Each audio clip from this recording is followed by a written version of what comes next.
I am Stephanie Dupuis with Dupuis team at Keller Williams West Sound in Silverdale, 360-440-7237. Today is part 2 of the series How to Find a Quality Buyer's Broker.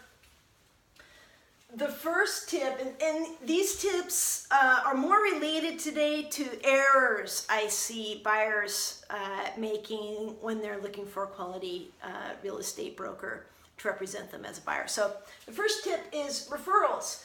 You know, probably one of the most logical things to do when you're a buyer looking for a quality real estate broker is to seek referrals. So here are my tips on finding a quality broker when you're looking for referrals. Qualify the broker, okay?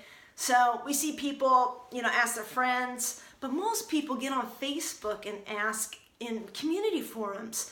And if you really look at the list that gets posted, most of the referrals that are written there are people referring spouses, cousins, friends, etc.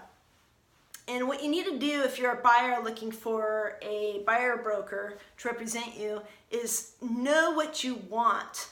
I would recommend that any referral that you accept or consider be referred to you by somebody who has closed a transaction on a home and been represented by that agent as a buyer. So if Tom refers an agent to Sally, Sally needs to make sure that Tom used that broker as a buyer and closed on the transaction. Capiche? The reason is that this prevents the, random person on Facebook referring their spouse, their cousin, their dog groomers, boyfriends, daughters, boyfriends, friends, etc., etc. You get the idea. So it provides some sort of structure so that you can weed out the goofiness of what you can get on Facebook. The intent of getting a referral is that you have something that's proven from firsthand experience. So look for people who have firsthand experience. Somebody who has closed a transaction as a buyer with that broker. All right. Tip number 2. Tip number 2 is hire a real estate geek. Geeks are cool. Hire a real estate geek. Does the real estate broker love what they're doing? And what I mean by that is not, I love houses. Oh man. Have we not heard that a million times? Why'd you get in real estate? I love houses. Good for you. I love houses too. They put a roof over my head, has kitchen, I love food, right? Look for a geek. Here are signs of a geek. A geek, a real estate geek who's a broker, loves things such as they love real estate law. They love construction, learning construction basics. They love negotiating. They love helping people get where they want to go. They love the paperwork. They love the transactions. They love how it all fits together.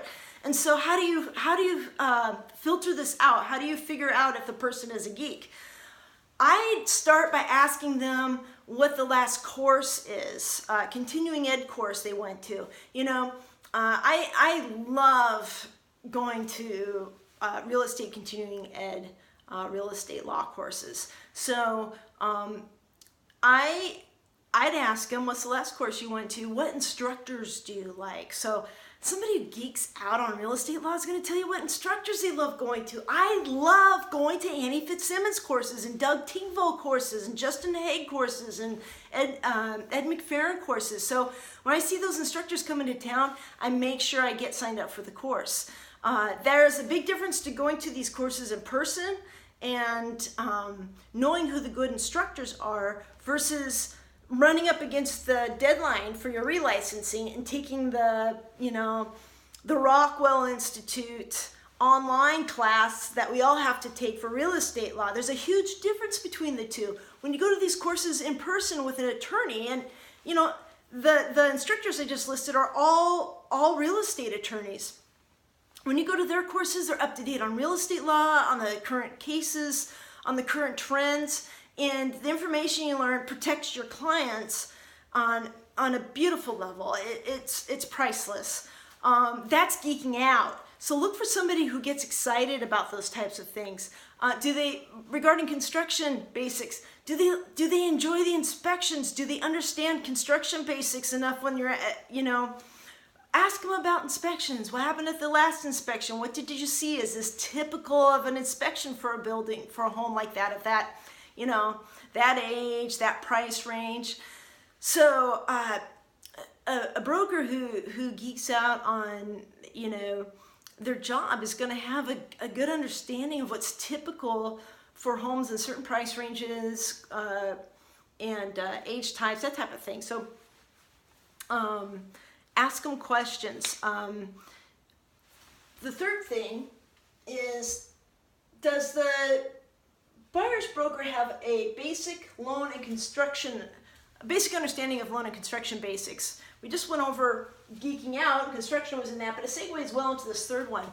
Basic loan and construction basics go together. So, as real estate brokers, we are not lenders, we are not licensed contractors, but we need to have a basic understanding of both these categories, because we're dealing with the buyer's loan, we're dealing with inspection, and loans and construction can often weave together. So, for example, a lot of our buyers in the area are VA buyers. VA and FHA have lending requirements. All loans do, but we're just going to use that as an example. And you need to understand as a broker what those lending requirements are, and then be able to identify them when you're viewing the homes with your buyer. So, example of a lending requirement for a VA home is that the roof needs to be able to certify, typically 3 to 5 years, have 3 to 5 years life left on the roof. So if you go to a home and it clearly needs to be replaced immediately, you are going to have a lending issue. And it's surprising to me how many brokers are unable to identify some construction basics. Another lending requirement for property condition is that no exposed wood, exterior wood, and railings. All systems need to be working, that type of thing. So as you're going through the property, you can eyeball these things. Always look in the panel, make sure the panel meets requirements. So it's good for you to find a broker that can identify these things. That's the way when you put in an offer, let's say the roof, doesn't look like it's going to serve. That doesn't mean you don't put an offer in. You can still put an offer in, but you need to head that off so it's resolved, so it doesn't slow down your closing. That's all for today. If you found this useful, please share this on Facebook and comment. We'd love to hear what other topics you'd like. I'm Stephanie Dupuis with Dupuis Team at Keller Williams, West Sound, and Silverdale, 360-440-7237. We'll see you next week.